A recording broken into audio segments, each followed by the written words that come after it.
আজকের প্রোগ্রামটা union BNP সাধারণ সম্পাদক, তার জন্য আমার গ্রামবাসীর পক্ষ থেকে আমি আজকে কিছু কথা বলবো।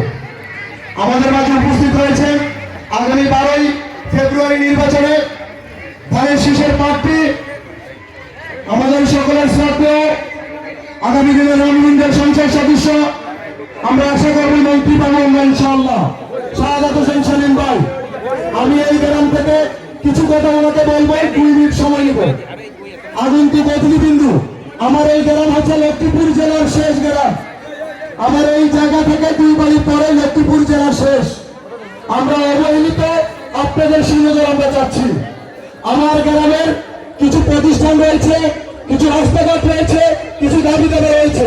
আমার সভাপতি মহোদয় সর্বশেষ হয়তো বলবেন। আমি বলতে চাই, আমাদের এই গ্রামের একটা গর্ব রয়েছে জাফরনগর ইসলামিয়া জাতীয় মাদ্রাসা। আপনি আগামী দিনের সংসদ সদস্য নির্বাচিত হওয়ার পর গ্রামবাসীর পক্ষ থেকে আপনাকে আমি অনুরোধ জানাচ্ছি, আমাদের এই মাদ্রাসাটাকে আপনি এমপিও মুক্ত করবেন। গ্রামবাসীর পক্ষ থেকে হাত তুলে বলেন, আমরা তা চাই কিনা?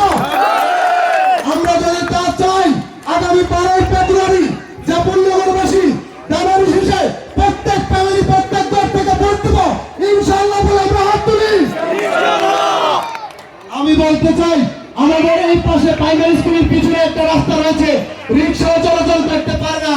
আমি এই রাস্তা নিয়ে আমি সেলিম ভাইয়ের কাছে আবেদন জানাবো, আপনি সংসদ সদস্য হওয়ার পরে আমার গ্রামের এই রাস্তাটা আপনি করে দেবেন ইনশাআল্লাহ।